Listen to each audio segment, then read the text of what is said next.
Ladies and gentlemen, a very warm welcome tonight for this extraordinary panel. Everything fine here? Yes. A warm welcome.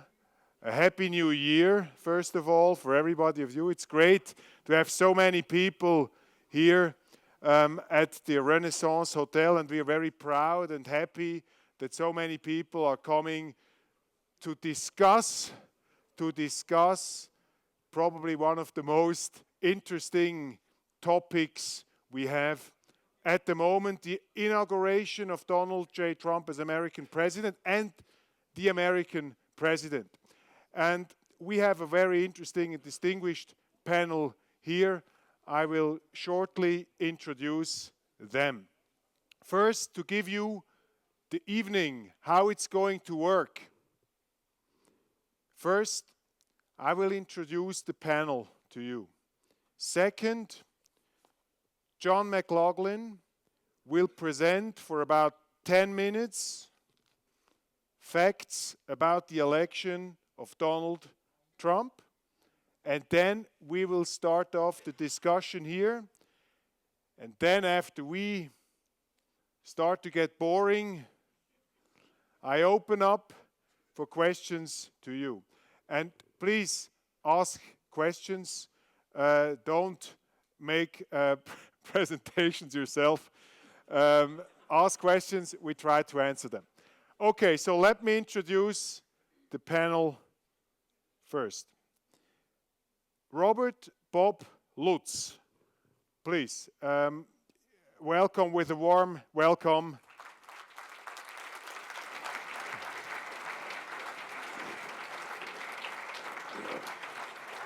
Bob Lutz. Bob Lutz. Yes, it's okay. Okay. Bob Lutz is, of course, familiar with Swiss German. He was born in Zurich some 45 years ago. No, a bit later, a bit earlier. Robert Lutz, Bob Lutz, he's a, as they call him in the United States, he's a car legend. He was in Switzerland. He went to school in Switzerland. He went to the United States, became an Army, US Marines fighter pilot, and made a huge career in the car industry. He was, among other functions, he was the president of Chrysler. He was the vice chairman of Chrysler.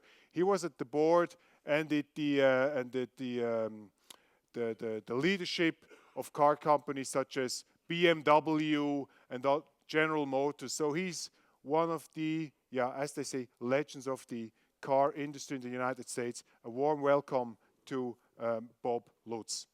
Great that you're here.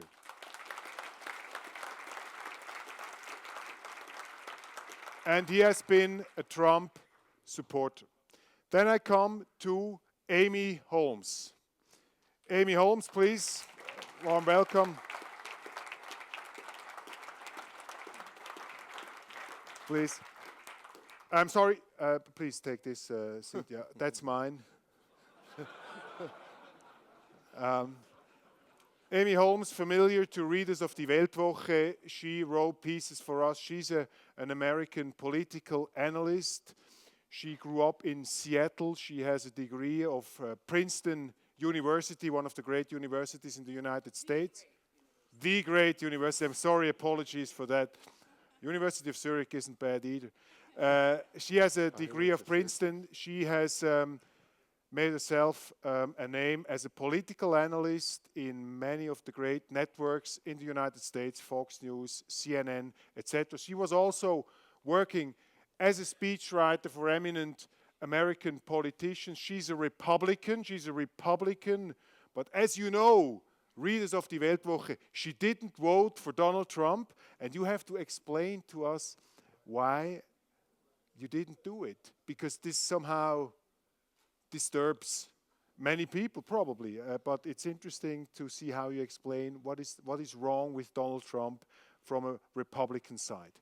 And then please give a hand for Mr. John McLaughlin.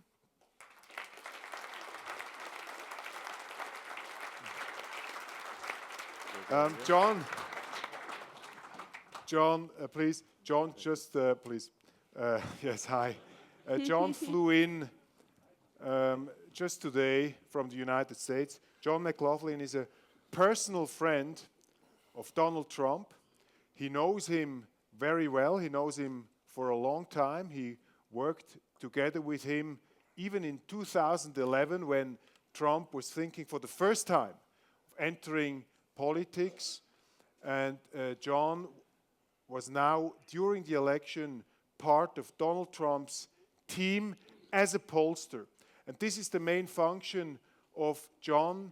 He has a polling company, McLaughlin and Associates in New York, and he has a great experience as a political analyst, pollster, consigliere, a counselor, also with politicians, for example, Benjamin Netanyahu, the Prime Minister of Israel. He helped him to win the election, and he helped Donald Trump to win this election, which was such a surprising fact to all of us.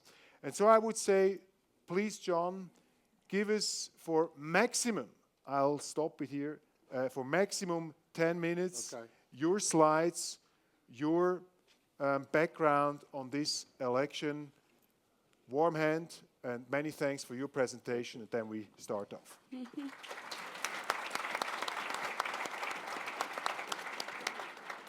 Well, what's good about this is, as a pollster, I can't get this election wrong. I mean, these polls are right because the election's over. Donald Trump won. And regardless of what you read and see in the press, we won. But I'm going to tell you about the election. It's really three things. It was a change election in the United States. That was our message. When I went to work for Donald Trump, I told him every day he had to talk about change. He had to go after Barack Obama. He had to go after Hillary Clinton. He had to tell them it was about change. Second thing was, I'm going to show you numbers here that the elites in the United States, the media elites, the Washington, D.C. elites, both in the Republican Party and in the national media, totally out of touch. They don't have a clue what's going on in the country. And that's good. We don't want them to wake up because, you know, we want to keep winning. And then the third thing is, the majority of Americans actually agree with Donald Trump on the issues. You know, right now he's getting derailed by little things here and there in the press. But when it comes to the issues, I'm going to show you some issue slides, they agree with him. This is, and I'm going to miss this is President Obama's retiring. When he came into office 8 years ago, they had control of the Senate. They had control of most governorships. They had 1,000 more state legislators. They controlled Congress. They controlled everything. And then he started doing things. And see that red line? That's his job disapproval. I can tell you, most candidates I worked for over the last 8 years, Obama was in more Republican ads than he was in Democrat ads. Just in May, he started getting net positive, and you're going to see the media saying, oh, he's got really high numbers for leaving office. It's because he's leaving. This is a December poll. This is Donald Trump's job approval. This is why the Democrats are going nuts. And this is why the media, the liberal media in the United States, is going nuts. In December, he had a 48 approval, 41 disapprove. Most of the campaign was run trying to keep his negatives above 60%. And what's really driving them nuts is you got some of the, and by the way, all these slides, they're on our website, McLaughlinonline.com. There's even more stuff. On McLaughlinonline.com, you got these slides, you got more issue stuff. It was done for a group, in December, poll numbers were done for a group, secureamericannow.org. But you'll see there over on the right, it says African Americans, 24% approve the job that Donald Trump's doing right now. He got 8% of the vote. That's triple that. 44% of the Hispanics approve the job that Donald Trump's doing. He got 29%. That's 15 points more. He is broadening his coalition by keeping jobs in the United States, by making us strong again. So what's driving them nuts is if he goes into office with a Republican Senate, a Republican Congress, and he has like a over 50% favorable rating or job approval, he'll be like Ronald Reagan. He'll get done what he needs to get done. That's his favorable, unfavorable. You can see there in March, It was over 60% unfavorable. And you can see now it's gone way down since the election, where his negatives are only 49, his jobs positives are up to, his favorables up to 45. So those lines cross, he's going to be a very popular president. Congress, it's dead even split. The Republicans have a little bit of a lead. What's interesting is we probably, based on the way we've cut the districts, because we do like to do that in the United States, we probably have a 4-point advantage that's built into the electorate. Philosophically, the United States, do you favor smaller government with fewer services or larger government, many services? These are 1,000 voters, every one of these polls across the United States. 5-3, we want smaller government. Direction in the United States. This was the biggest factor going in the election. 2/3 of all Americans think that the country's on the wrong track. We were targeting voters who thought the country was on the wrong track that weren't yet voting for Trump, which is why the Democrats and the media kept attacking Trump, because if these votes fell in for us, it would not only have been a win, it would have been a landslide. This was the bellwether question. We started asking it in September of 15 because we asked, generally speaking, do you want the next president and Congress to continue the policies of President Obama or change direction and move away from the policies of President Obama? 57-34. A year ago, September, they said change. It has been a majority change ever since. When I came to Donald Trump's campaign, we were friends. We would talk. He'd call me up from time to time to go over polls. Those polls that you're seeing are published polls that my firm released. But in June, when he hired a whole bunch, there were 4 other pollsters and myself, Kellyanne Conway, Tony Fabrizio, Adam Geller, Mike Vassilis, all became a pollster firm. We all divvied up the battleground states. Every one of our polls had this question in there. And every poll said change. And it got bigger in the battleground states. That's December. They're still saying 52-39 change. So Barack Obama, you may like him personally, may be a nice guy, but his policies failed, both in terms of security and in terms of economics. Do you believe the media is biased against President-elect Donald Trump? This is in December, 53-34. The majority of Americans say the media is biased against Donald Trump. They get it, they know it. Do you believe the 2016 election was conducted fairly? Among all voters in December, 61-26. All this nonsense about Russians and delegitimizing the election, it's all a myth, immediate. They're afraid. They can't admit Hillary Clinton lost the election. She was a flawed candidate. She never had a majority of the votes. And the majority of Americans want her out. Do you believe President Obama and Hillary Clinton should urge protesters to accept the election result that Donald Trump won? 68-21. That's a huge number. 68% of all Americans think Obama and Hillary should accept the election result. Do you believe it would be right to have mass protests at the inauguration? 61% say no, 27% yes. The elites in the media that are stirring this up are at odds with the majority of Americans. The majority of Americans want to support their president. And here's, I'm going to show you quickly a series of issues where the majority of Americans stand. Again, this is all December. Approve or disapprove, repealing and replacing Obamacare. They approve of that 60-33. Do you support or oppose putting a halt on any more Middle Eastern refugees from entering the United States without being 100% sure they're not a threat to the community, safety, national security, drain on the economy? 66-24. 2/3 of the voters agree with that. Should Congress President Trump tear up the Iran deal because it doesn't allow independent U.S. inspections? 51-22, 27 unsure. This is, in the United States, you'll see a lot of news about police officers being shot, being killed, et cetera, shootings. Do you believe there's a war on cops? 55% of all Americans said so. They believe yes. Do you support or oppose cutting off federal funds to cities that break the law by refusing to turn in criminal illegal aliens? 62-27. These are big numbers. These are a lot higher than his 48 favorable. So if he does what he's promised to do, he'll be a very popular president. This is, besides the states, we won the majority states, we won the electoral votes, 306, and President-elect Trump called me right before Christmas, wishing me a Merry Christmas, and he was going through this, and I said, you know, we didn't make you pay for a landslide. It was really like 78,000 votes in 3 states. He's like, but it was a huge electoral win. and it was huge. It was historic because he beat the Republican establishment and he beat the D.C. establishment. No one's ever done that. These are the counties in the United States. There's 3,112 counties. We won 2,600. We won 2,622 counties. Hillary Clinton only won 490 counties. Our strategy was to combine the Sun Belt with the heartland of the United States. And that's exactly what happened. These are the shifts to the Republicans.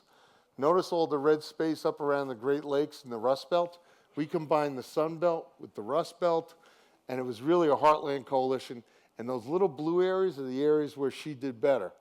But if you go back to it, you can see that now she won 88 of the top 100 populated counties, but we won the battleground states by 2 points.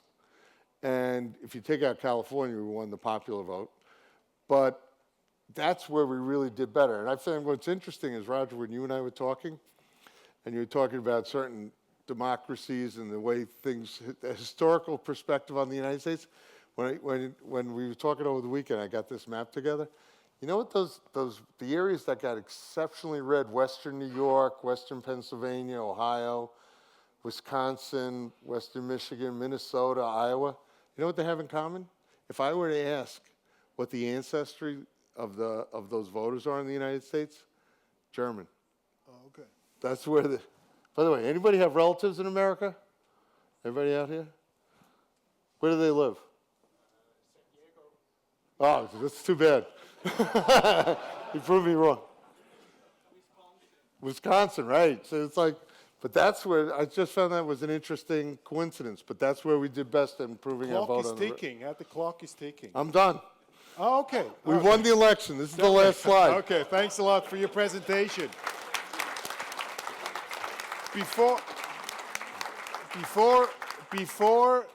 we start the discussion now, I have to ask a question that Amy said I have to ask at the beginning, which is, how many of you people thought Trump was going to win this election? Honestly, please raise your hand. You thought in advance he was going to win? Fascinating. Great Americans. Okay, and who thought impossible? It's not possible he can win. And who thinks in this room that Hillary Clinton would have been the better choice? Okay. Marcus, raise your hand. Interesting. Thank you very much for this presentation. Before we analyze why he was elected, one observation at the moment. When we look at the television, in the newspapers, if you look into last week's debate with these reports, I could call them garbage reports from Russia, where they tried really to smear President-elect Trump without evidence, no substance whatsoever, but that was pushed. And what I see now, I've never seen that before, so much hatred around against an incoming president. Even Richard Nixon, who had the press corps against him in 1972, I think it's worse now. What's wrong? Is that dangerous? Is that dangerous, Bob Lutz? This hatred against Trump at the moment, is that dangerous? No, I don't think it is. It's unfortunate, but it merely demonstrates, as John said, the American media, the elite media on the East Coast and on the West Coast. It's the Washington Post, L.A. Times, New York Times, and so forth, and the big television networks, with the exception of Fox, are completely out of touch. And how do you explain that? How is that possible? How do you interpret Well, that? I think, frankly, I think you've probably got the same thing in Switzerland, where the media have an elitist mentality. We know how things should be. We know how society should be organized because we learned it from our university professors who were way to the left. And and so this intellectual elite in the United States.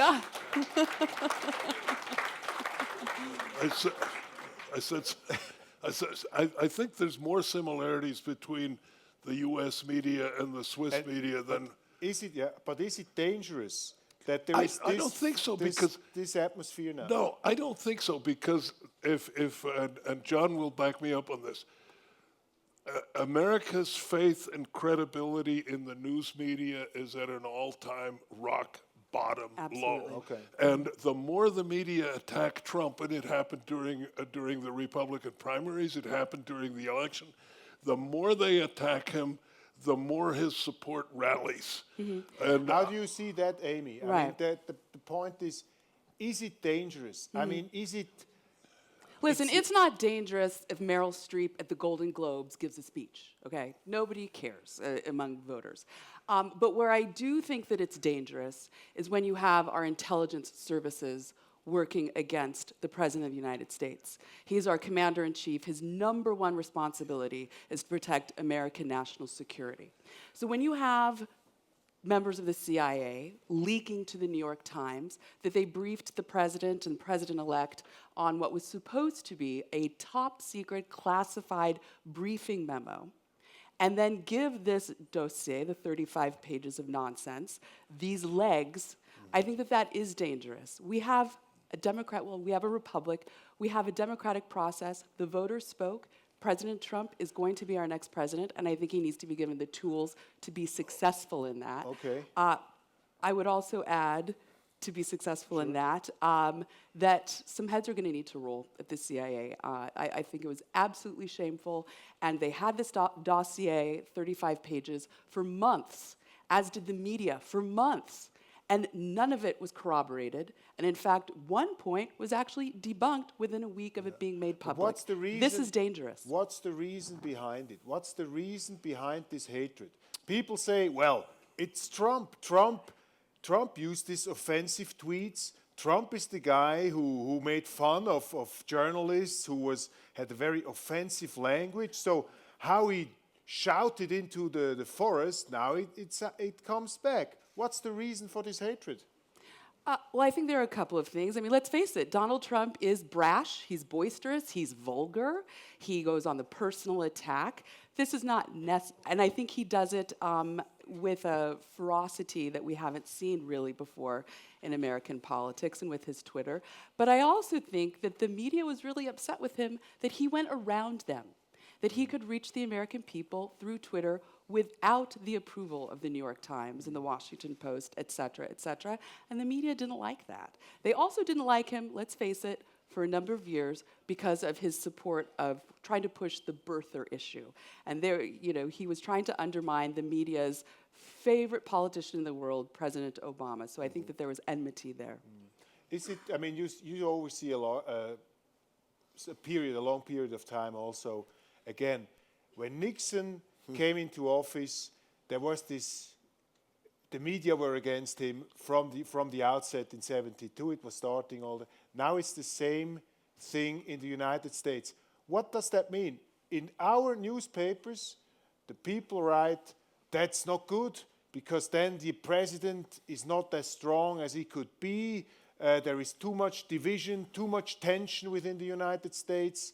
Again, the question, is it dangerous that Trump is so vilified and so hated by the media elites and I guess also by other elites at the moment in the United States? Well, it is dangerous in a way, like I agree with Amy saying, but I remember when Nixon in '68 took office, the first time, they had, I remember I was a young man in Washington, my dad took me there, we had machine gun nests on the Capitol stairs because there were anti-war protests. And it was similar to that. And then when Reagan came in, he was going to be terrible. He was going to blow up the world. Absolutely. Now it's like, this is like this on steroids. But this is a new, That's a new dimension now. And what it's about is, for the first time, Reagan, Nixon, at some point, they had their connections to the establishment. What this is about is Donald Trump, basically the working class people in the United States, because more people came out in this election than 4 years ago. He had 131 million vote when Obama got reelected. It was 130 139, almost 140 million came out this time. We were bringing out people who were disaffected, mainly making less than $60,000 a year in American dollars, living paycheck to paycheck. You know, people that the elites in Washington want to tax them. It's unbelievable. They basically, what they're trying to stop is, it's so ironic. This billionaire from New York City has become the leader of the populist revolt in the United States that's come from the heartland, that they're taking power back for themselves. They want to be given control of their lives, whether it's their health care, they want the economy to grow, they want to feel secure. But can they stop Trump? This is the only way they're trying to delegitimize him. Because really, what you can't, if he decides to do something and he's got public opinion behind him, and then he has a Republican Congress and a Senate, he's going to get it done. He's going to bring massive But I can tell you the game that the media plays, and I'm sure they'll do it in the next 4 years, is to try to drive a wedge between Donald Trump and Republicans. And every time there's a controversy, run to Paul Ryan, run to Senator McConnell and say, are you going to defend this? And try to put that distance between Donald Trump to try to sink him. But they could also run to you, because you didn't vote for Trump. And now you have to explain to us. I mean, it's interesting. I mean, we talked about this yesterday. You're a Republican. Well, actually, I'm a registered independent. Okay, Yes. but you're a conservative. Yes. You are free market. Yes. You are not in favor of Obama. You think what he did is terrible. Mostly. Mostly. Yes. But still you were against Trump. Explain us why. Because I'm a conservative. Because. But what yes. does that mean? Why I didn't don't you say believe that Donald Trump is a go for conservative. Trump? Where's the problem of Trump? Because I'm a free trader. Donald Trump is not. I'm a conservative. I don't believe that Donald Trump is. And I did have concerns about his temperament. It did concern me, as it did American voters, actually. How? In exit polling, What's for the example. problem with the temperament? For example, exit polling found that 70% of American voters, they were concerned about Donald Trump's treatment of women, the way that he talked about women. And it was very ugly, calling Rosie O'Donnell a fat pig, talking about Megyn Kelly bleeding out of body parts. And he seemed to focus, and then Carly Fiorina, who is a very impressive politician, when he was in a meeting with journalists saying, look at that face, look at that face. This was something that concerned Americans, and it concerned me. Question to Bob. I mean, you have seen this. We have all seen it. We've heard the reports. We saw what Trump was saying.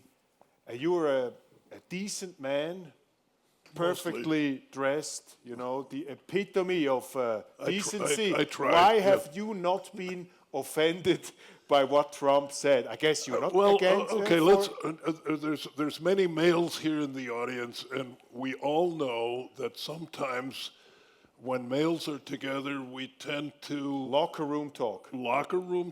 We tend to refer to sexual activity and women Grabbing? and our relationship to women in unflattering terms, which we would not want to expose our wives or girlfriends So what you're to. saying is like it was kind of a male honesty that he was But he displaying. did this It's on the just- record, Bob. He So didn't what? do it in Right. the locker room. So what?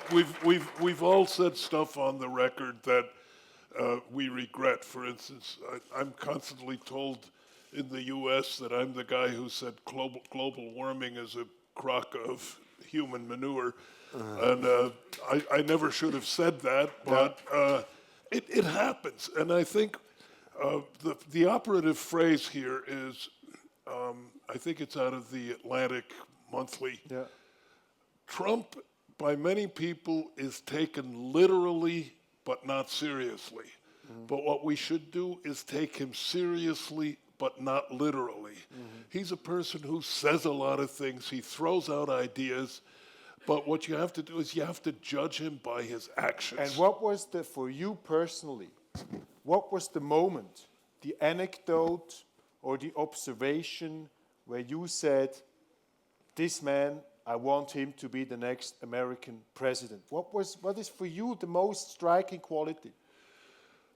His business reputation and the fact that the American public is so tired of political correctness, where you have to say things in a certain way, you can't name things by what they're actually called anymore. You have to find all these university and government-sponsored euphemisms, transgender bathrooms, and all of this. Which Donald supports, by the way. He said that Caitlyn Jenner okay, can go into any that's bathroom fine. in Trump Tower. But my point is,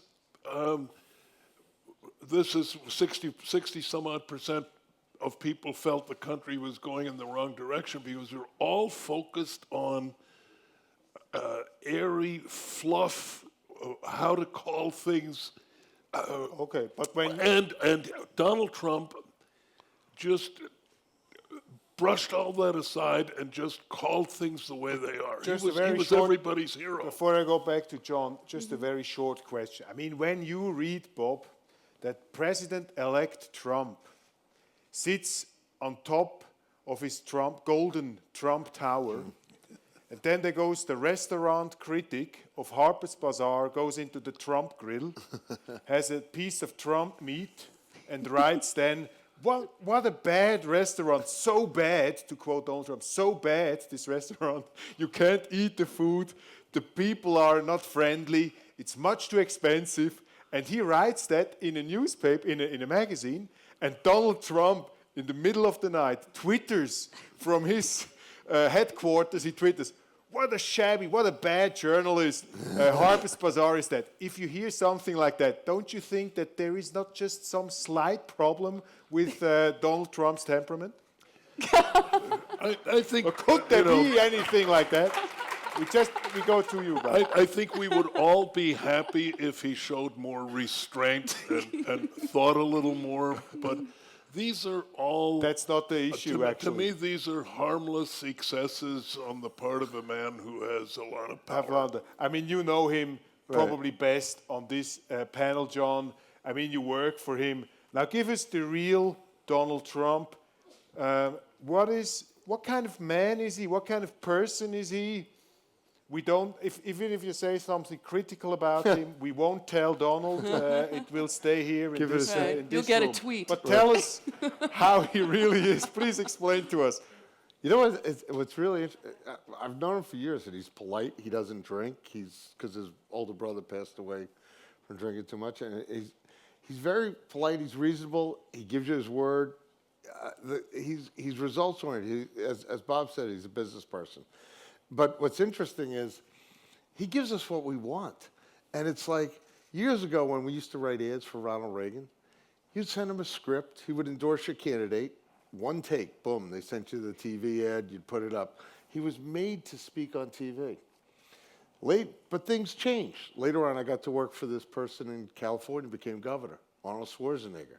We would hold political rallies, blow up Volkswagens. We'd go, we're not going to take it anymore. If you compare Schwarzenegger to Trump, It was an art. He once asked me how that was going to go. He's like, but my point is, Arnold became the action figure that won a historic recall election. We live in an age of reality TV. You know, people were like, how could he win? He had the highest rated reality TV show for years in the United States.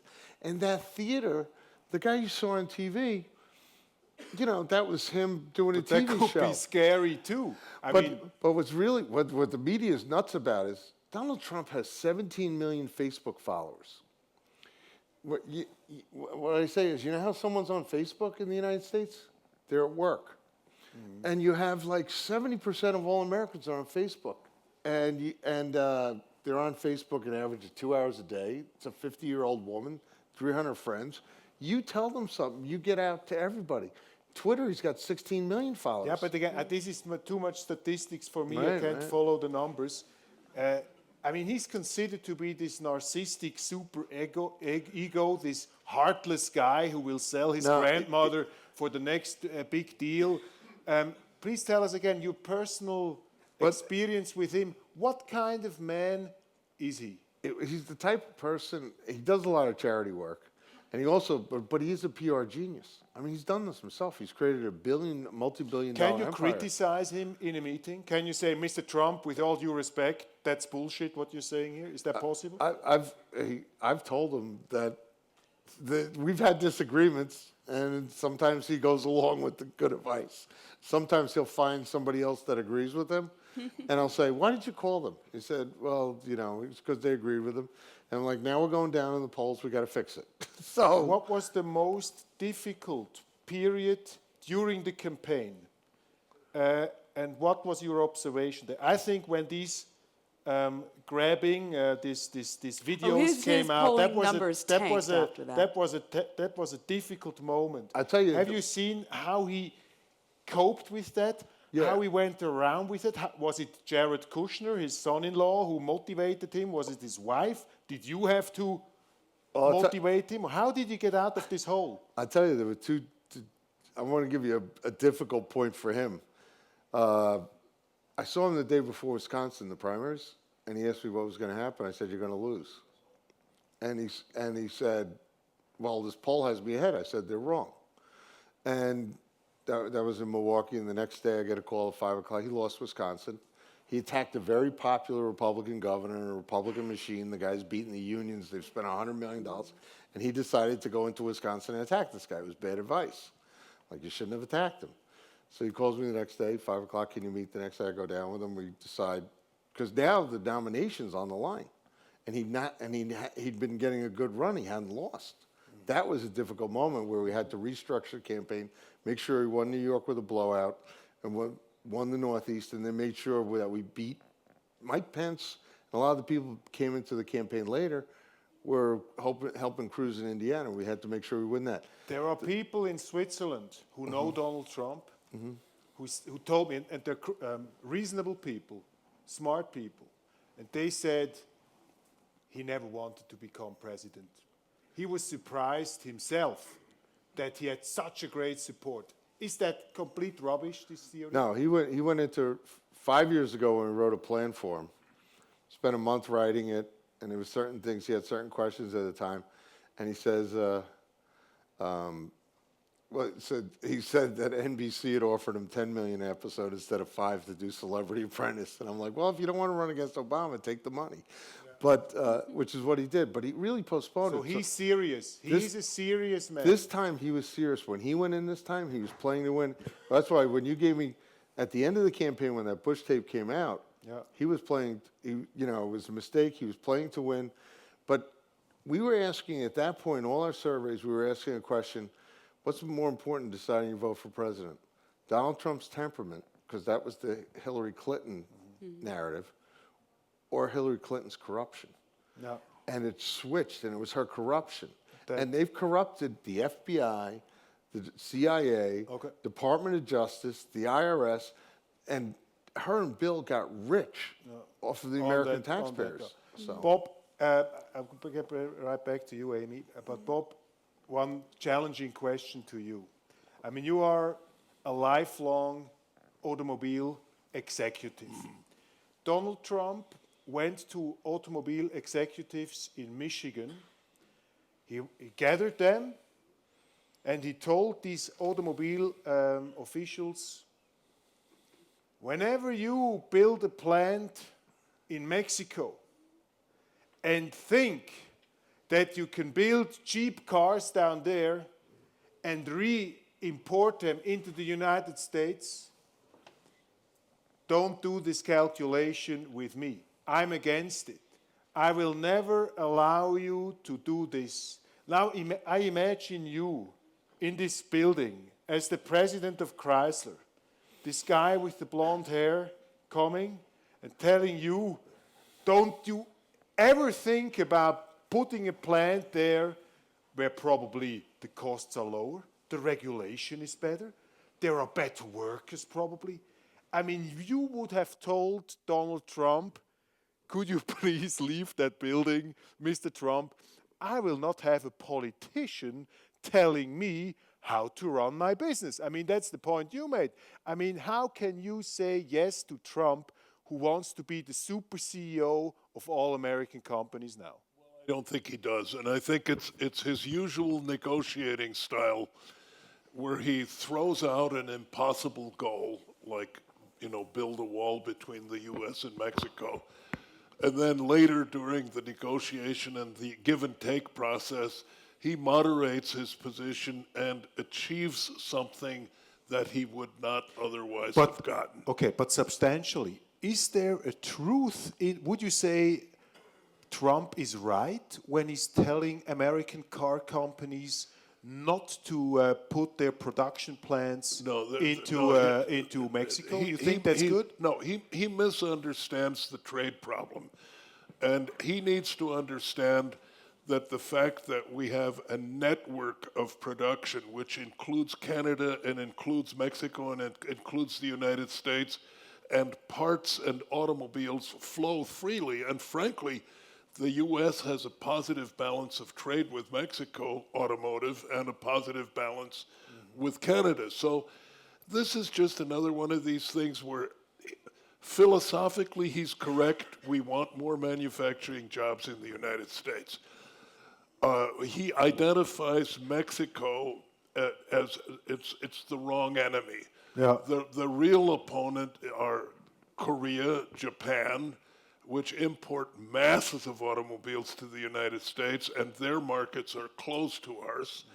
And Germany, frankly, which assesses a value-added tax on American cars who have already paid tax in the United States. So his idea is fundamentally correct. The United States, in automobiles and other things, is playing on a playing field that is tilted to the advantage of our trade competitors. But he's identified the wrong. Mexico is not the problem. But if I could jump in, philosophically, I don't think that he's taking the right tack on this. That we shouldn't be setting industrial policy by Twitter. That we shouldn't have a president who's picking and choosing winners in the economy. That's in what the French specific do. company. We shouldn't do this. And if he were a Democrat, conservatives would be all over this, criticizing this approach. I like Donald Trump's approach in terms of all over, global tax reform that then affects companies equally, corporate tax reform, personal income tax reform. I like the idea of regulation reform, lowering regulations, so we do have a more even playing field in producing, products here and employing people and getting the American economy moving again. But I have to say, I strongly disagree with the President of the United States trying to micromanage American companies. No, that was the last president. This president...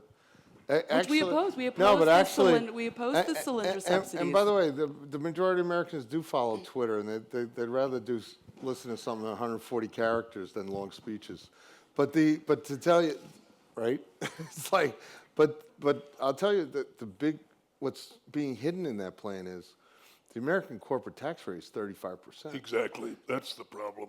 Canada's 15%. The Prime Minister of Canada told me, I promised when I was going to get reelected, I was dropping to 16 to 15.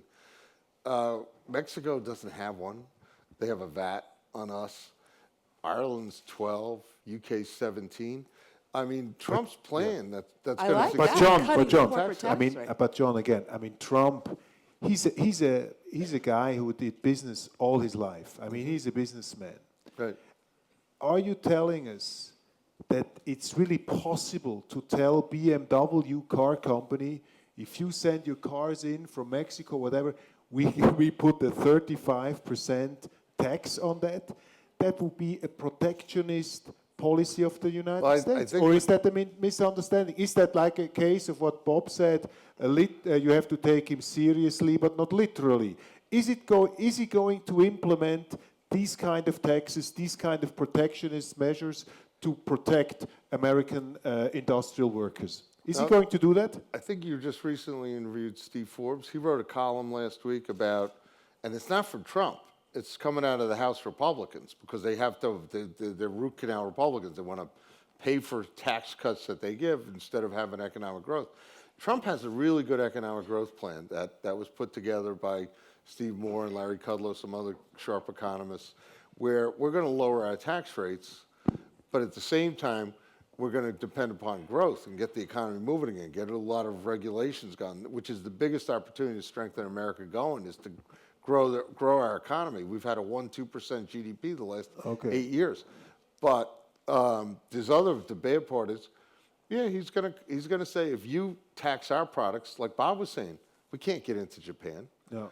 And they put tariffs on our products, and the European countries put tariffs on our products. Well, somebody should say, you want to have trade agreements with us? Okay. We're gonna use those as a tool to lower your tariffs. Before I get into the cabinet picks, we have to discuss them. Who is picked?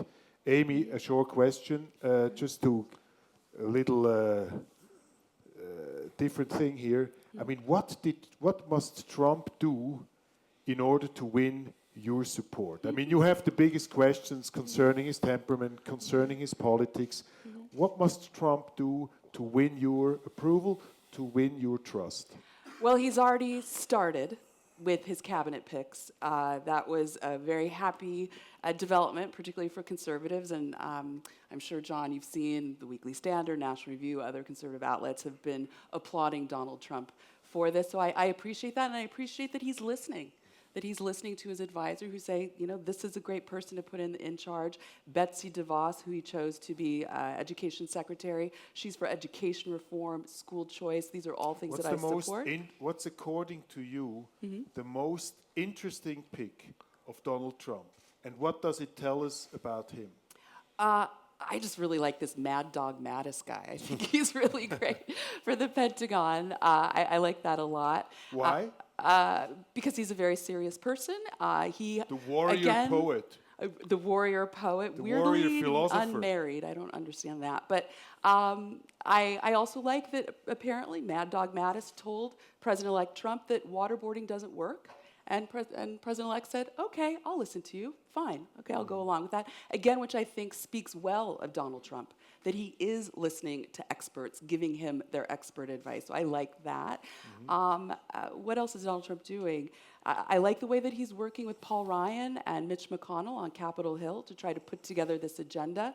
And John and I were talking in the van that he's brought people on board who understand Capitol Hill, who understand the legislative process and will work constructively, unlike actually our current president, who was very busy over the last 8 years snubbing the very people he needed to help him move his agenda forward. And Bob, what is the most interesting pick according to you? And what does it tell us about the character of the new American president? Well, I think Amy touched on it. It's the people that he is surrounding himself with, who are all top flight, seasoned professionals in what they do. And I think people have a lot of faith in his cabinet picks who are, with Obama, you too often had the feeling that a cabinet minister or an official was picked because of race or because of gender or because of sexual. It was all identity politics, whereas here you have a feeling identity politics don't matter. He's got the best people available, and he will listen to them. He is not the only adult in the room, and if you look at General Kelly, another famous Marine general who is in charge of Homeland Security, he's already said, we're not going to build a wall. We come to that, whether we'll build a wall or not. We're not going to build a wall. Forget that. So any other president would say, what? He contradicted what I promised in the election? You're saying off with his head. So you're saying he's a strong personality who surrounds himself with people who can disagree. And I think that this is his strongest suit. People not only who disagree, but who, if anything, are more intelligent and more conversant with their fields than he is. He doesn't feel threatened by surrounding himself with outstanding people. Obama did, because Obama thought he was so outstanding that nobody else could challenge his intellect. But still, if you looked at the television debates of Donald Trump, every time when somebody was criticizing him, he seemed to explode. He seemed oversensitive. Sure. I would call that the Harper Bazaar Trump Grill restaurant critic syndrome. That he twitters in the morning, at 4 o'clock in the morning, offended by a restaurant critic. How can you bring that together with this man who surrounds himself with those, I trust you, intelligent and independent individuals? Is there a certain kind of schizophrenia or split personality in Trump? Or how you would explain that, John? I think it reflects us. Like a lot of times when you talk about issues, like I deal in campaigns, like issues and policy or substance. Campaigns are substance abuse. and you're mixing up the two where, like he did ask me one time in June, he says, do you think Arnold will be good at Celebrity Apprentice compared to me? Because I know the governor. And I was like, no, he's too nice a guy. And Trump is successful. He was his own strategist in this campaign. He was the one with the instinct for this. He is a PR genius. He's built that brand. He defends that brand all the time. But it's built on success. And what Bob is talking about and Amy's talking about, he's surrounding himself with successful people. And he's going to put them on missions where I'll bet you they do build a wall. It might be a fence. It might have electronics. But they're going to get control of the border again. So Trump is a kind of a poet. He uses words we have to see Right. as metaphors. And it doesn't necessarily mean that the wall means a wall. You're mixing up entertainment with substance. On substance, he's going to get things done and results, like he's done in his business and like he's done even charity things around the world and things that he's built. In New York, we got the ice rink right outside his office. He will get things done, and he will succeed. Exactly. And Roger, something that might really surprise you, Yes? it definitely surprised me in the exit polling, among voters who felt that the presidential debates were important, they overwhelmingly went to Trump. Now, you might think of Trump as like, he's got And 5 what does that mean? adjectives, What does that mean? terrific, Yeah. huge, loser, whatever. But the American people watching those debates actually thought that Trump won over Hillary Clinton, who was supposed to be so wonky and conversant on these issues. Before I get to the picks again and to Bob, one question here. And by the way, I Did- didn't vote for Hillary either. So just Yeah, to make sure, that sure. No, we didn't expect it. Actually, did Hillary lose the election or Yes. did Trump win the election, according to you? Right. That's such a tricky question, and I'm kind of wrestling Short with answer. it. Did Hillary lose or did Donald Trump win? I think it's a little bit of both, but I really think Hillary lost. She outspent Donald Trump. She outraised Donald Trump. She had a huge media assist during this election, and because of her own choices, particularly with the private email server that really undermined her campaign, I think she harmed herself. I would say Trump won. Yeah. And the reason I would, he out-hustled her at the end. I mean, we were saying we could win states like Michigan and Pennsylvania that the Republicans hadn't won in decades, and he would do 5 cities in a day. She would do 2, and no one would show up. And he was out there on election. I think we have more people in here now than Hillary Clinton Right. had during her Absolutely. presidential campaign. There was no enthusiasm. She didn't work hard, and they thought they had it won.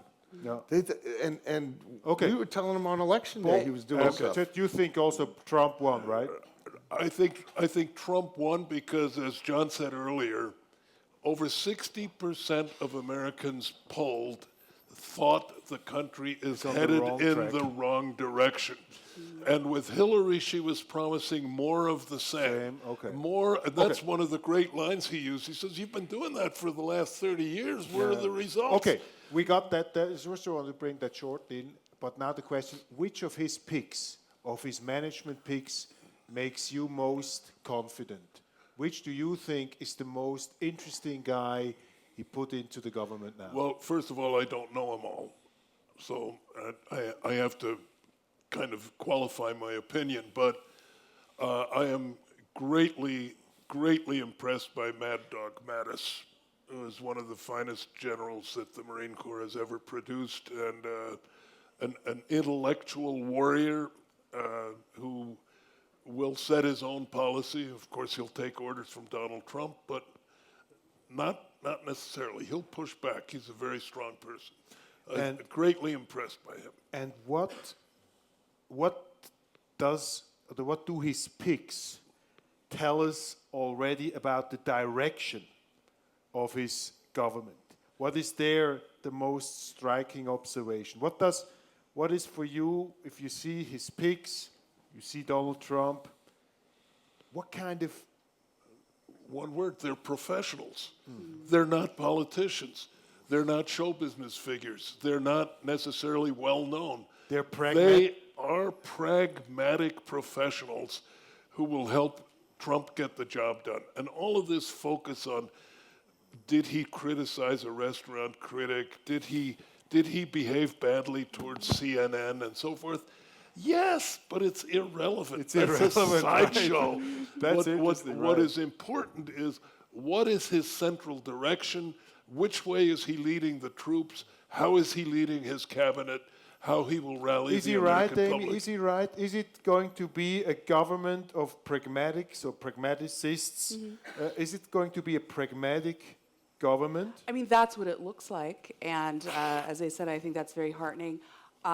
What I thought was one of his most interesting picks was during the campaign, choosing Kellyanne Conway to become his campaign manager. And after that, it seemed to me that his campaign really turned around, that he got a lot of focus. If you remember, after the convention, or after the Democratic convention, Donald Trump was attacking this gentleman, Mr. Khan, whose son had died in combat. He was just getting day after day of negative press coverage, and it was hurting his poll numbers. And Kellyanne got on board, and the next thing he did, I thought it was brilliant. He went down to Louisiana to help out the victims of the flooding. And that was what we want from a president. We want that presidential leadership. So that, again, gives me confidence in Mr. Trump and the people that he's choosing and that he's listening. One person that was hugely criticized in the Western press, in the European press, that was one pick, a very early pick, that was Bannon. Right. Steve Bannon. Right. This kind of Machiavellian, he was depicted like that, Machiavellian Cardinal Richelieu kind of guy, racist, closet racist, white suprematist, that means the white race is on top of everything, etc. A dangerous figure with this terrible news network, Breitbart, behind him. Now this Bannon, very intense debates around him. Can you enlighten us a bit on Steve Bannon? It's Complete misunderstanding, or is he really a bit... it's gone from hyperbole to smear, because what they were trying to do was use him to make, because he's not as well known and definable as Trump. He's a principled conservative. He's not a creature of Washington, But is he pragmatic, or is he an ideologue? he's a conservative. But he's successful the way he's helped build Breitbart. I mean, the guy's a former Navy SEAL. He was successful in the banking world. But the campaign. Again, the campaign is going to be a little different than government. What Bob and Amy are talking about is Trump has surrounded himself with successful people. There's a bit of he got elected to make us more secure in the United States. So there's a lot of military people there, which is a good sign because they would know how to do it. Mm-hmm. And also economic success. When you're looking at Bannon, Mnuchin, you have people that are coming out of Wall Street. Linda McMahon, who's one of my favorite person in the cabinet. Yeah. Now she runs the World Wrestling Entertainment business, which is a multi-billion-dollar business. Of course, and don't. But Meryl Streep doesn't. But like we it. get entertained a lot. But she will be a very successful small business administrator, and that's how we grow our economy. Mm-hmm. A friend of mine told me. No, it was on Fox Television. A comedian on Fox Television said things are completely mixed up in the United States right now. If you watch the Golden Globes with Meryl Streep, it's like in a depressing political seminar. But if you want to have show business, you have to watch a Trump press conference. I mean, you would say that is it going to be a show business president? You said from the West Wrestling Association, probably he will bring in a beauty queen as He married one. Is it right? He married one. Is it one. again? Is it a serious presidency, or do we have elements of show business in here which could also be disturbing, Bob? What do you say? Gets our attention. Show business. Well, there is this phrase that Washington is Hollywood for ugly people.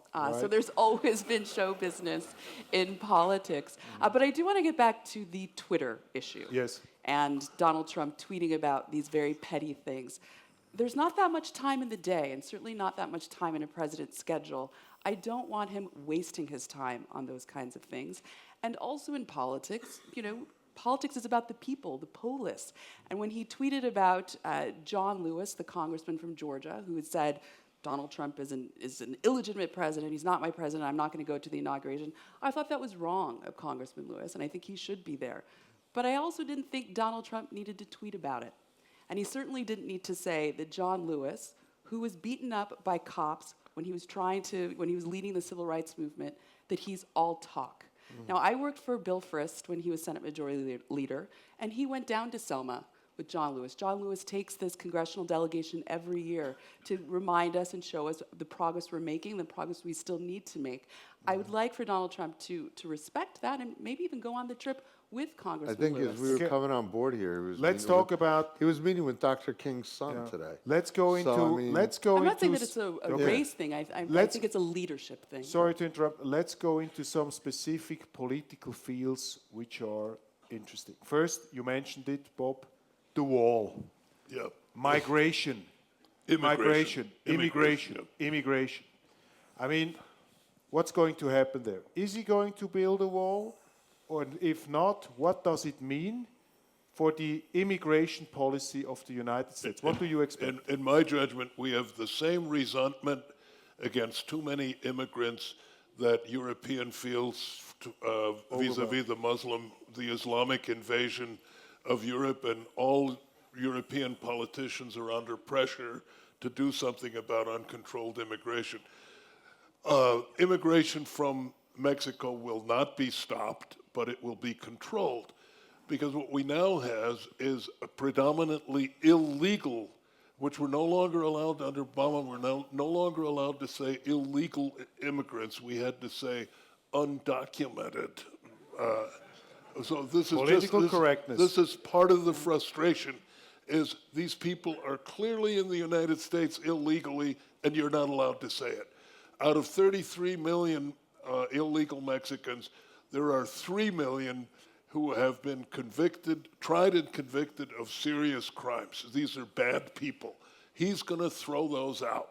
Mm-hmm. He'll leave the others he'll work with. And as John said, there will be a barrier between the U.S. and Mexico. It's not going to be like the Great Wall of China or the Berlin Wall.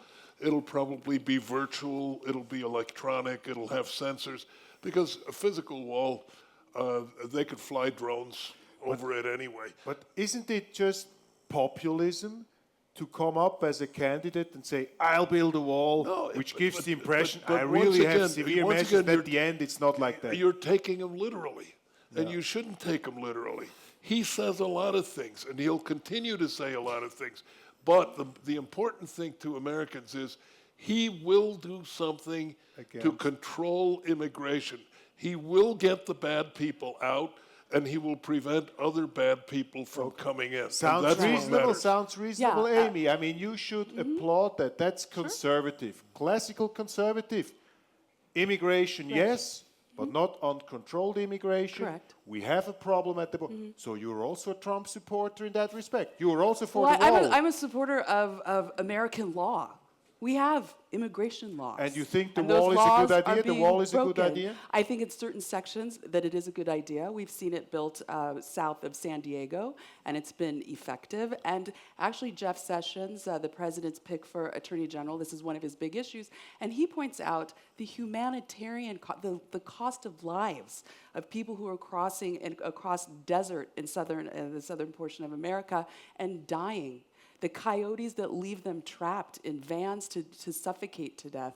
This is not good. There are many reasons why we should be enforcing the law. And this is something that the media, I think, is very unfair to Mr. Trump. That they say that he's anti-immigration. He's not. He's anti-illegal immigration, which our government is. This is just, in keeping with the laws that our Congress has passed. So I agree with that. And the wall, is it coming? Will there be a wall? I think it will be. I think that there will be portions of that. And I would Tom also is like, nodding hold too. on, yes, but I also would like to point out It's going to be a that, big wall, beautiful. right, big, beautiful, but it'll have a little door. Do you remember? The people will go through the Trump door. And Melania Trump will design the Gucci signs on the wall. I can understand. But give hold me, on, I please, do want to add Roman. one more thing, which is, Donald Trump throwing out these maximalist positions. Like, we're going to stop all Muslim immigration to the United States. you also have to remember what he's been doing is identifying the issues that Americans care about. Now, his solution may be extreme, and he does walk them back. We saw it during the campaign.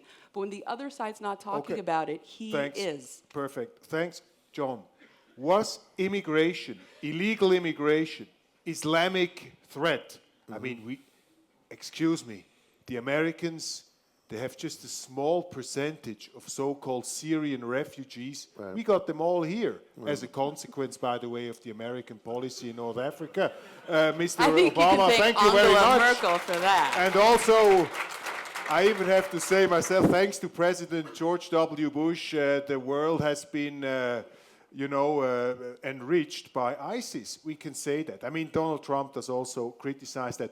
But the issue of immigration, the issue of Islamic fundamentalism, that's a huge topic also in Europe. Yes. Was that the defining issue of the American Well, election? Is that really on top of the mind also of the Americans? Uncontrolled immigration, was that the defining element? It's overall in the security concerns. And when you look at, you kid about Mexico, and I mean, we have terrorists coming across those borders. We have drug dealers coming across those borders. And it's been, there's a lot of people that you want to help legally, but they're not, and we have a broken system. It's going to get fixed. Most of Trump's voters, if you ask them the top priority right now, and we did in the December survey, and it's online like we told you about, half of them tell us a security issue to reduce terror, fix the immigration system. That's their top issue. Okay. Economic growth is second. And that was important. Now, let's go from that to also one of the most fascinating topics for me as far as Donald Trump is concerned. What's his vision of the world, and what's his vision of the place the United States of America have in this world? I mean, there is so much controversy. There is withdrawing. He will have whatever. He will marry Putin. He will include Russia as a 52nd or 51st state, whatever, into the United States. If you could try to analyze and try to get a hold on that, what's the vision of Donald Trump of the world? I mean, it's hard to say. What's your assessment of that, Bob? How does he see the world and America in it?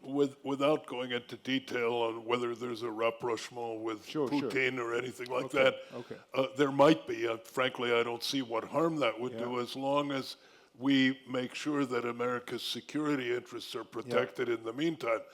And I don't see any danger of him cutting a deal with Putin and say, okay, you take Eastern Europe and we'll take that. That's not going to happen. But I think Donald Trump's one goal is to, and he says it, he articulates it again and again and again, and that is make America great again. He wants to make America great economically. At the expense of everybody else? Not necessarily. Look, when the U.S. abdicates its leadership position like it has done for the last 8 years, where you see an American president going to Saudi Arabia and bowing down and kissing the hand of a Saudi prince, this to most Americans is repugnant. And the world only functions, and we can only hold the forces of evil, as it were, China, the former Soviet Union, now Russia. We can only attain a balance in the world when America is strong and has a strong leader who will stand up to bullies, and not like Obama, who kept saying, well, here's the line in the sand. Then the other people crossed the line in the sand and he didn't do anything. Will he bring a more confrontational style into Probably, foreign policy? as a negotiating ploy, yes. And that's what strong people do. They negotiate from a position of strength.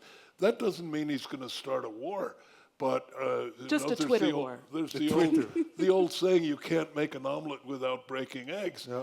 And he'll break some eggs, and he'll make a lot of people angry. One last question before we just go. Just you have your assessment. And is Trump, in your view, an isolationist who pulls America? I mean, withdraws. Will America withdraw from the world under a President Trump? No. Bob, first you. Oh, no, absolutely not. I think if anything, he will seek to extend American influence around the world. Do you Right. agree with what he said? I mean, is it this sounds rather interesting. I mean, he said this is going to be a tough negotiator, but he's not an ideological politician. Probably he'll make a deal with Putin, probably not. This sounds reasonable. Where are the risks of Trump's world vision according to you? You're the official Trump, the quota Trump critic on this panel, of course. No, where is the risk on that world vision? Well, I think to add to Bob's point, and Donald Trump campaigned on this, throughout his campaign, he said over and over and over, he's going to put American interests first. And how he defines those interests, I think, is So that's nationalism. That's what they call nationalism. No, it's called being president of the United States, representing the American people and putting our interests first. That's a synonym, obviously. No, okay. So in terms of how will that play out in terms of his foreign policy, I think there's still a bit of a question mark about that. Remember, he got the phone call from Taiwan that was set up, and there was a lot. Was that brilliant or stupid? I thought it was brilliant. I think he's saying there's a new sheriff in town, and I'm going to be looking at the world in a little bit different way than my predecessor. And I think he will be making those judgments as we go along. I didn't have any problem with that Is at he all. a conservative realist? Possibly. Or what is he in foreign policy terms, in your analysis? In Rex Tillerson's testimony and his hearings, he somewhat elaborated on this, which is that, of course, you need, the negotiating and talking with both friends and foe, but you also need American military might to be the stick. You have the carrot and you have the stick. I hope that President Trump is more of the TR mold, speak softly, carry a big stick, maybe tweet softly, carry a big stick. I think we'll see. Now we'll see what Princeton University is worth. Because now I ask you a historical question. Check this it is a out pop here. Quiz? So what is the American president in the short history of the United States? Switzerland is much older, as you know, than the United States. But you didn't let women vote till wiser. 1971. We're much wiser. I know about that. Of course, we're much wiser, but we appreciate your energy. No, Switzerland. What is the historical president Trump reminds you of? Mr. Bill Gates said Trump reminds him of JFK. Is that intelligent? Really? Well, if it's not true, Bill it's Gates well has a made lot of up. money. It's well made up. Even if Mr. Gates didn't say it, I think he said it. What's the analogy? Who does he remind you of? What kind of guy is Trump in historical terms, probably compared to other other presidents? Well, I don't claim to be an historian, but maybe actually Teddy Roosevelt in his third iteration, where Teddy Roosevelt was brash, he was very much himself. He, was very anti-PC in his time. Reagan? Is Reagan? Do I think a role because you model have to for remember him? when Ronald Reagan was elected, he'd already been governor of California, and he had a very well-developed worldview. He'd already written about the Cold War, his views on the Soviet Union. So by the time he got to the White House in 1980, he was a very seasoned politician who had thought a lot about foreign policy. Okay.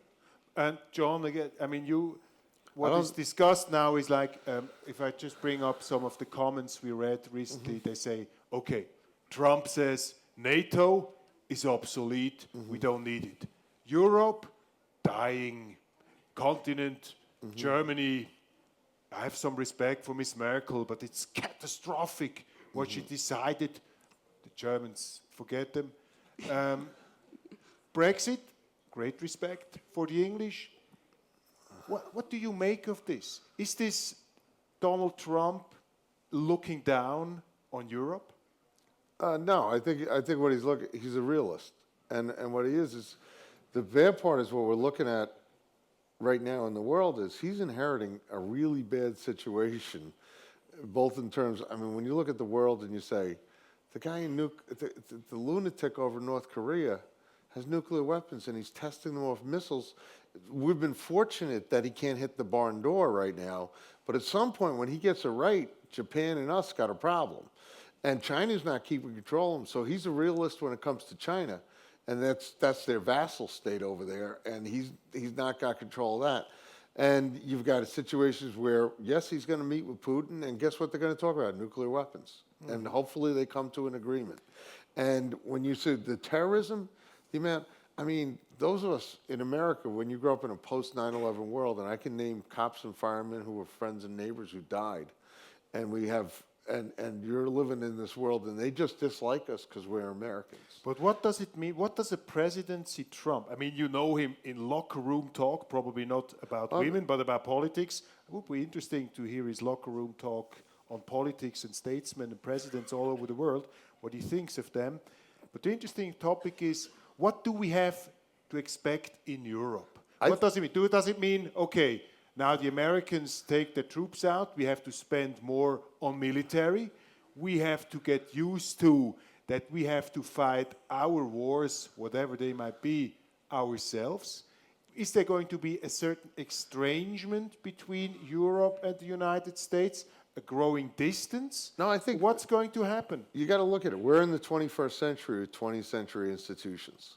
And he's a realist. What he wants is he wants a stronger America, and he wants a more secure and peaceful and growing America. And the easiest thing to do is, most of these countries in Europe have been our allies for decades, right? Since World War II. And we will we'll stay that. Right, and you know, and we love the banks and the in Switzerland. But that's a very sensitive topic. I know. I wouldn't recommend you going into that one. Poke that bear, John. But let me. No, seriously, it's like the way with Donald Trump. When you watch his business, you want to succeed with him, where his interest becomes your self-interest. Lots of people have succeeded with him. What we want to do is our common interests of peace and prosperity should be mutual. And it should be probably, we're looking at really severe threats in this world that if we don't solve them, we're going to have neither. Yeah. Now, we go then to the economic. Could I elaborate on that? Short. Sure. Just about Europe, you could also consider empowering Europe. When Vladimir Putin invaded Crimea, where was Europe to stop it? When he then moved into Ukraine, where was Europe to stop it? I think this is an important question that Donald Trump will be asking, this continent. I mean, you brought up the right word, Russia. Now let me offer a thought here. The interesting thing is that Trump, to me, is not buying into that Cold War rhetoric against Russia. He seems to be a pragmatist vis-à-vis Putin. I don't think he's in love with Putin. I think that's rubbish in the media. That's made up, stupid stuff. But he has a more pragmatic approach towards Russia. That's his personal view, probably as a businessman, whatever, I don't know. On the other hand, you have the strategic interest of the United States. And the United States are, I would say, are more confrontational, and the military authorities are more confrontational towards Russia. I would see it as a chance if we had better relationships between Russia and United States. This would be also good for Europe, because you had a bit no Cold War anymore. But is it really realistic that you have this kind of rapprochement between the United States or Russia? Or is the strategic interest of the United States not just too confrontational? Let's just, what's... All right. Are we going... I think there will be a genuine effort at rapprochement, because there's no question that Putin likes Trump and Trump likes Putin. And you think they really like it? Like two scorpions who like each other? They each one thinks he can do business with the other and so forth. But I give that a limited half-life, that relationship. And they are not going to agree on major strategic issues, because Putin is expansionist, and Trump at some point is not going to permit him to expand. So I think after this initial, call it honeymoon phase, they will continue to respect each other, but Trump will set very severe and definite limits on Russian expansionism, and we will basically have unfortunately, I think we'll have the same relationship that we have now, where it's it's peace, but it's an uneasy peace. It's a cold peace. How would you say? How would you assess that? Do we see a future of closer Russian-American friendliness or pragmatic pragmatic relations, or is it going to be locked in this? To my taste, under Obama, too much confrontation. I completely disagree with you on Crimea and Ukraine, but let's not get into that. But what's the perspective here? Sure. Actually, what I think is totally bizarre about the whole Russia discussion that we're having in the United States right now was that it was the Obama administration that wanted a reset with Russia. Do you remember Hillary Clinton presenting the button, and apparently it was upside down and it said the wrong thing in Russian? But and it was President Obama who, in 2012, prior to that election, had a hot mic moment leaning over to Medvedev saying, you know, but now I'm we're going to have to more flexibility after the election. Warmer this relationships administration is now setting up this new Cold War, I think, in large part to undermine Donald Trump, to undermine his legitimacy. Look, the Russians, they hacked White House computers a few years ago. Did we see 35 Russian diplomats being kicked out of the country then?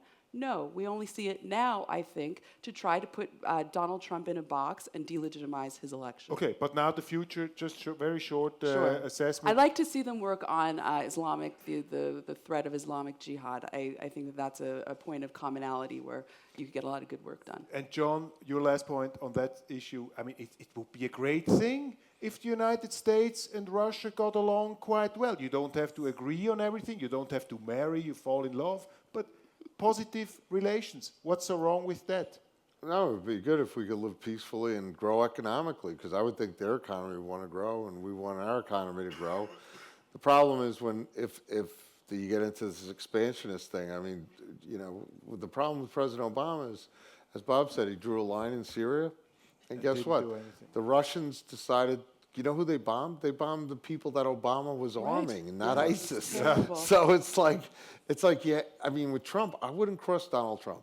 I would, if you do a deal with him, and you know you have agreed upon mutual interest, I wouldn't cross him. Okay. Before I open up the podium, we have to touch one last issue.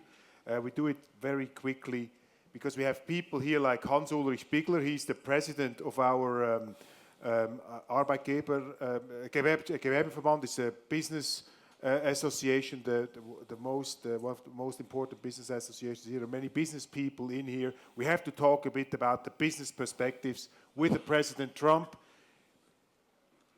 I mean, are we heading into an economic honeymoon or in a positive situation under Trump? What makes you optimistic about the economic perspectives of the Trump? I know you're optimistic. Well, no, but first of all, his stated goal to reduce the corporate income tax from 35% to 15%, that would have an enormous kick-starting effect on the American economy. Secondly, he is manifestly pro-business. He's a businessman himself. He understands business, and he has promised to reduce a lot of the thicket of regulations that are hampering American business. First and foremost, a lot of really stupid environmental regulation. He's going to make that go away. And there will be, I will tell you, the United States is headed for an economic boom under President Trump. It's already manifest in the consumer purchase index sentiment is at an all-time high. You see how the stock market responded, and the left thought the stock market was going to crash, and George Soros lost $1 billion on betting. Not too that much the for stock him, but still, it's no, he barely felt it. Yeah, But the point is, there is optimism in the country. There's optimism in the business community. Not so much optimism in the media, though. Well, that doesn't matter. Okay. It's irrelevant. I hate to tell you that, but you guys don't matter anymore. With us journalists here, no compassion. I'm sorry. No, but Amy, now you have to counter here a bit. I mean, Bob is so optimistic. You told us you're a conservative, you're a free trader, you're a market kind of person, free trade person. Now there comes this protectionist who wants to punish companies who produce their products where it's cheapest, who wants to put the tariffs on. You can't have that optimistic perspective now on the United States economy under Trump. Well, actually, I do. And I don't know My if Deutsche goodness. Bank is in good or bad odor in this room, but their chief economist, he predicts that if Donald Trump's economic plan passes, and remember, the president proposes, Congress disposes. So all of this has to be passed by a Republican-controlled House and Senate. But anyway, if Donald Trump's agenda succeeds, it could double American But give GDP us the risks growth. here also. What are the risks of his economic plans as you see them? As I see it, the one element of his economic plan that I'm not so supportive of is the $1 trillion infrastructure bill. I think politically it makes a lot of sense. I mean, it will grease a lot of wheels to get other legislation done. You're going to have, 535 congressmen Franklin feeding Delano at the Roosevelt, trough. FDR, he Yes. did projects like that. Right, It's and that's something that Keynesianism. conservatives oppose, and opposed President Obama's stimulus plan. And I'll remind you that President Obama gave an interview to the New York Times to Peter Baker, a friend, and he said that one of the greatest lessons of the first year of his presidency was to discover that there's no such thing as a shovel-ready job. So I'm a bit skeptical of this $1 trillion infrastructure bill and its ability to goose the But economy. basically you share the optimism of Bob I do, Lutz. yeah. Let's cut those corporate taxes. Let's go. That's good. Now, have you something to offer a bit more skeptical here? I mean, you know how it really Donald is. I mean, you Trump's hear pollster? the I real don't think Trump. Have you heard anything disturbing about the economic plans that we should know, that you want to share, that we're not getting too euphoric here on the stage? Yeah, they're not polling enough. But actually, our problem is going to be Congress. Sorry? Our problem is going to be Congress, our own American Congress, because whether it's the infrastructure plan or whether it's tax reform plan, the bad part is you go to Washington and you talk to the senators, congressmen, and you'll talk about cutting taxes, and they'll say, well, you got to raise this one first. If you raise the tax first, then they're not going to cut the taxes. Remember Reagan in '83, his plan, actually, his tax cut plan didn't go to work until '83. And we can't afford that. We have a 24 House seat majority. Yeah. If we don't have economic results in the midterm, we will lose our Republican majority in the House, which is what the Democrats are wise to, where they're throwing wrenches into what we want to do right now. But, I mean, Bob, with all due respect, I mean, I think it's admirable how you say, okay, even as a car executive, I think there is some truth in Trump's plans to keep the plants in the United States. No, but to let's try to create okay, American industrial okay, no, jobs. I don't yeah. want to. Right. But now let's talk a bit about the enemies he might have in the business community. I mean, as we all know, Hillary Clinton raised more money. Whole entertainment industry is not on the side of Bill. Okay, who cares? We would say, okay, no problem. But again, the enemies in the business community, isn't that a factor that could be a problem in the economic boom? I don't see it, because if you take the George Soroses and people like that out, and the super billionaires like Bill Gates, who has always been left leaning. Well, when you've got $30 billion, you can afford to be a socialist. And I don't take that seriously, but if you talk to the average American businessman, big or small, talk to doctors, dentists, anybody who's self-employed professionals, small businessmen, even laborers, tile layers, plumbers, carpenters, all of these people are solid 100% Trump supporters and believe in his economic plan. And I say, Mary Barra was very specific, CEO of General Motors, said, look, we are not going to be influenced by presidential rhetoric on Facebook. Okay. We put our plants where it makes the most sense, and we follow a long-term plan, and he's not going to interfere, and he's not going to put a big tariff on Mexican goods, because once he informs himself on how automotive trade really works, he'll adopt strategies that benefit the industry. The famous English magazine, The Economist, used the cover already where Trump is sitting on his throne and the business leaders have to kneel in front of him. So you would say that. Okay, before I open up the debate, one last very short question here. We are so optimistic. Everything is great. The Americans are behind Trump. Forget the media, forget that stupid stuff that's been written. The economy will go, the world will be a more peaceful place. Yep. Well, it would be nice if that comes out like this, but probably we have to counter a bit now. What's the biggest risk of the Trump presidency? Just give me 1-2 short sentences on that. Otherwise, it would be a bit surreal to dwell in this optimism up here. What's the biggest risk of the Trump presidency, according to you, John? I think, well, some people are going to test him. They won't take him at his word. And whether it's in Washington with our own government when he tries to pass legislation, or whether it's foreign people abroad, or it's even these terrorists. But at the end of When the they day, test him, if that's Trump a is not, mistake. that was the mistake of Obama. Obama always said, oh, the Republicans, they are against me, it's so polarized. I mean, Obama He never came should looking have for done our- something Yeah, right. to Right. get the enemy. Does Trump have a problem that he's not really able, or he should invest more energy in bringing the country together? Is that what you're saying? Is that the like- risk? No, he's been reaching out to Democrats. He had Al Gore go see him. He's reaching out to Senator Joe Manchin in West Virginia. Okay. He's reaching out to Democrats. President Obama Okay, didn't so do he's that. still some kind of Mother Teresa of American politics. as No, you say. Okay, I see I can't get further here. What's the risk? What's the biggest risk of a Trump presidency, Amy? I think the biggest risk to his presidency is if he gets himself embroiled in these petty controversies with, these Twitter attacks and these personal insults of people, that will cloud his ability to be effective. But I would add to what John is saying. Remember, in this next midterm in 2018, you have a whole lot of Democratic senators whose seats are up and are up in states that Trump won. So they have a lot of incentive to try to work constructively with our new president.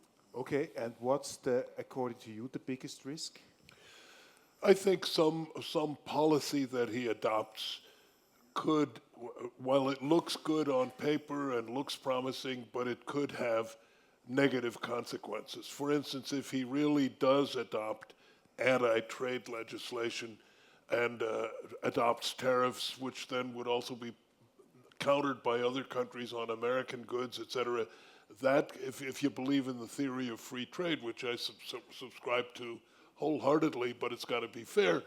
But if you start restricting trade, there is a risk that it could trigger a negative effect on the economy. At the very end, after the questions, I will ask you what's the biggest opportunity, the biggest chance, the biggest expectations. You can think about it now. But now we're open up the debate for you. Please, ladies and gentlemen, you have the possibility to ask questions. Please ask questions. I have to interfere if there will be a presentation. Yes, please. There was, okay, in the first row, please. Thank you. I'm asking myself, is Donald Trump a really successful businessman? And if we look at Atlantic City, I think the answer must be no, he isn't. Very interesting question. Who wants to say something? I'll say, first of all, there's ups and downs in businesses. And there's this story that he tells people that he says he was walking along with Melania or his wife sometime, and he says he was $1 billion in debt. And he said, you see that there was a poor guy out, a homeless person out in the street. He says, that guy's worth $1 billion more than me. He was $1 billion in debt, and he came back, and he's worth several billion now. So my point is yes, he is a very successful businessman, but he's been at the point where he could have lost it all, and he came back from that. So, Atlantic City, by the way, the problem with Atlantic City is they've legalized gambling all around it when they used to have a monopoly, and the government in New Jersey that licenses that and runs that never adapted. Okay, so that's that. don't blame him for The Atlantic interesting City. thing is he didn't publish his tax record, I think, because he's not as rich as he tells everybody, because otherwise he would have published it, the tax record. Probably he's not that rich. Yes? Thank you very much to the panel and the very interesting information. So my question leads to the fact that we also have a lot of fake news and lying press here in Switzerland and Germany and Europe, and we really it's hard to draw the picture. How is the atmosphere in the United States among the people? Maybe you can explain a little bit more about it. In precise, I wonder if the vast majority voted for Trump because they are fed up with the aggressive war politics of in the past. So Well, it's a bit a huge question. First, probably, the lying press, the media. Is this, according to you, the biggest blunder and failure of the journalistic profession that we have seen in the last year? Yes. Absolutely, Yes. absolutely, and Yeah. it's it's typical and it's traditional of the mainstream media in the United States to smear and slander conservatives, cover them as if they are these strange exotic creatures in the wild, and not actually know who these voters are, know who these people are and what their concerns are. And getting back to John's polling data, in the exit polling, and I found this so interesting, 46% of all voters say that the next president's policies should be more conservative than Obama's. And you would not have known that if you were watching the American news. That's what they call democracy. You have one guy on the left, you take the next one, you hope he's more conservative. It's the same. Okay. Next question, please. So talking about media bias, I want to ask another a bit different question. Do you think if Republican voters would have added Oliver Maher, Colbert, Fallon, and so on to their daily dose of Bill O'Reilly on Fox News in order to escape their thick filter bubble, do you think the popular vote would have been different? So is it a media issue or is it a media consumption issue? Could you please explain again? You mentioned a few names, Bill O'Reilly, etc. They show that the conservatives Yes, should not have just watched Fox television. Exactly. So he's criticizing the closed view of the conservatives. But I think there has been a left-wing dominance in the media in the United States. Well, the only reliable conservative media that we have in the United States is Fox News, which is all of the other channels are way to the left.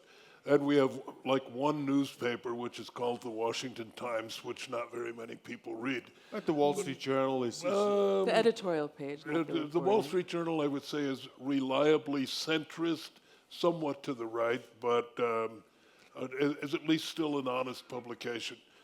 That's interesting. I- That's I- the I first think- time I see on a podium someone who is more to the right than I am.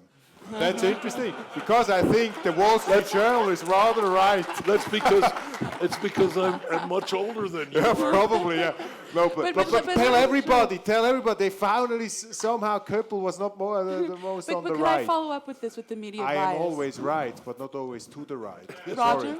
can I follow up with Yes, the media please. bias? I can share with you. Yes. I can share with you my own observation. In 2008, I was a contributor for CNN as a conservative analyst for that election, which I can tell you as an African American was not the most comfortable place to be when we're about to elect our first African American president. And I was at the Time Warner Center in New York election night with Bill Bennett, another well-known conservative in Washington, former Secretary of Education, I believe. And I was there on the newsroom floor, and the entire staff of CNN, producers, writers, editors, you name it, had all crowded to the newsroom floor, and every time a state was called out for Obama, they cheered. And these are supposed to be our unbiased journalists covering this election. This last election, I was with ABC News, Digital, Facebook, and I can tell you, the hosts, as they thought that Hillary was on her way, cruising to victory, that she was going to be our next president, the mood was wonderful, it was buoyant, it was ebullient. And then as 10 o'clock approached, and 11 and midnight, you could see people's faces falling. And these are are journalists, not just the opinion people and the commentators. And now I'm very optimistic. This is a positive effect of the Trump election because it showed so clearly that the journalists are like everybody else. They have political opinions, political prejudice. They're on one side or on another side, most on one side, on the left side. There you go. But now it's visible. Everybody sees it, and I still have the hope that the journalists see it as well. And I am convinced that we will see a better New York Times in the next year. We see a better CNN in the next year, or we won't see a New York Times or a CNN. They will disappear. But sorry, I didn't want to comment on that. So I think this is also good. It has been a healthy blow to the journalists as well. I was talking about the consumers. Yeah, the consumers were mostly on the social media channels. That's the interesting fact. Okay, another question, please. I would like to follow up what was just said. Undoubtedly, Mr. Trump blew the intellectual matrix. Question to Amy Holmes. Where is the substance in the United States to cope with the evil empire undoubtedly trying to strike back with all its might in university and in the media? Where is the substance Trump wants to realize? Okay. Well, universities have long been taken over by leftists. This has been well documented that professors tend to be left-leaning. They then give tenure to people who agree with them. But what you are seeing in the American media discussion, more and more of it, is that it's just gone so off the rails that even liberals are now starting to say the university environment, it's just untenable. There was a case at Yale where 2 deans were yelled at by students because they had the temerity to say that students should be able to dress up in whatever Halloween costume they want and make that choice for themselves. And if there's a debate among students, they can work it out for themselves. And left-leaning students went absolutely wild. You can see it on YouTube. And one young lady even said, "You don't understand. This isn't about education. This is about where I live." At Yale. Amazing. I think we take this question and another question, and then we come to the conclusion. Yes, please.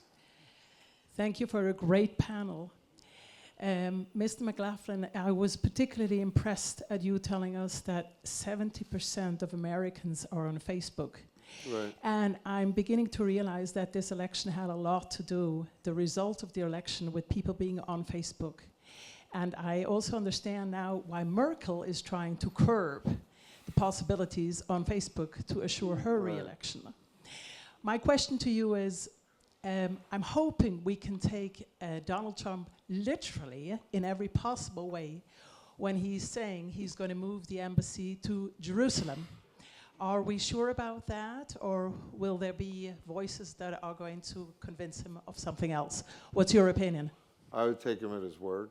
And your point about the media, and it was relevant to the last question, is I don't think, New York Times, their shares are less than it costs to buy a Sunday New York Times. I think a lot of the media that we don't trust is digging their own grave, and they're going to be obsolete pretty soon. CNN's viewership went up this year because it was election. It's going to go down. Younger people, they're on WhatsApp, they're on Instagram, they're on Snapchat, they are Facebook. Reading Weltwoche. Yeah, right. You're right, online. It's amazing. But seriously, it's like people are looking for more ideas and more honest dialogue and stuff, and that's why Facebook. We had Donald Trump, and I did this in Israel with Netanyahu. We were on Facebook every 2 hours, and we learned it from Obama. Obama beat Romney in the last couple days of the election. Romney was ahead, and then blew it when Obama got 1 million people to open up their contact list to him. So Netanyahu in Israel, we did things every 2 hours to get Facebook, get votes out. We did the same thing with Donald Trump. We did addresses on election day and got him out. Okay. So last question. Last question, please, if there is one. My Please. name is Marcus Hook, and I would like to know, how does China and the US get on in the future with each other? As I read that China will take the gloves off. What does that mean? Will How do China they- take the gloves off? We didn't talk about the Chinese-American relationship. A short comment, Amy? I would think so. Last year, I spoke to steel manufacturers who, of course, are very concerned about Chinese dumping steel in the United States, and I understand that's going on globally. And obviously, Donald Trump's, I think, #1 enemy in the world is China. So I would imagine that he'll be very tough on them, and they'll retaliate. Okay.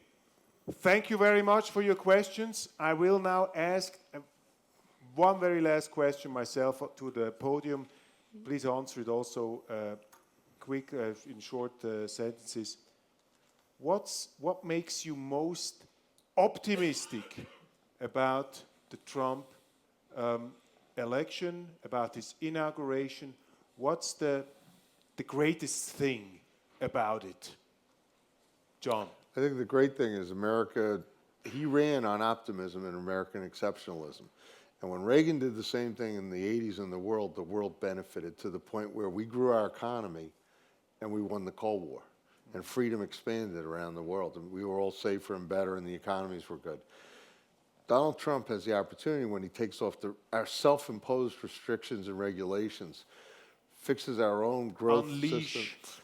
The American economy grows again. We'll be stronger, we'll be more secure, and our allies benefit from that. The whole world benefits from that. Then, China, was it President Xi's here in Davos? When we're growing, he wants to do business with us. He doesn't want to be our enemy. Amy? I think one of the greatest opportunities is that Donald Trump got so many Americans to engage in politics who had been overlooked and ignored by our elites and our mainstream. I think that's a tremendous opportunity for Donald Trump, John, as you're saying, to expand his constituency and expand the people who are having their voices heard in the political process. I also love that that Donald Trump is open to looking at urban policy and education policy. I consider education the #1 civil rights issue in our country, and that he wants to tackle that. He's put someone in charge who's pro school choice. I think that's a tremendous opportunity for African Americans. Yep. Bob, final word? I like the fact that the election was as close as you can get to a second American Revolution without shedding any blood. In that the people who felt the world had passed them by, this is no longer the country I remember, were headed headlong towards socialism. All the new jobs that are being created in the government sector. We were increasingly weak around the world. We had a vacillating president who had no respect around the world. And it's like by magic that whole thing has changed. And the sort of forgotten, I would almost say, if you look at those maps that John showed, it's the forgotten 99% of the country feels that we have a chance to be back in charge again. And everybody always said, the cultural wars are over. The left has won the cultural wars. No, I don't think they have. I think we're opening up a new chapter here, and America is going to go back to doing what it does best. And I can't avoid asking this very, very last questions to you. I mean, you're a born Swiss. Sure. You are the son, the lost son who went out to the United States and occasionally come back. Now give us something as Swiss people. What can we look forward to? Trump presidency, US, the Swiss-American citizen, you have both citizenships.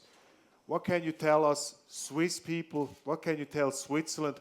What can we look forward to with President Trump? I think, my view, a good relationship based on mutual understanding and respect. Thank you very much. Thank you.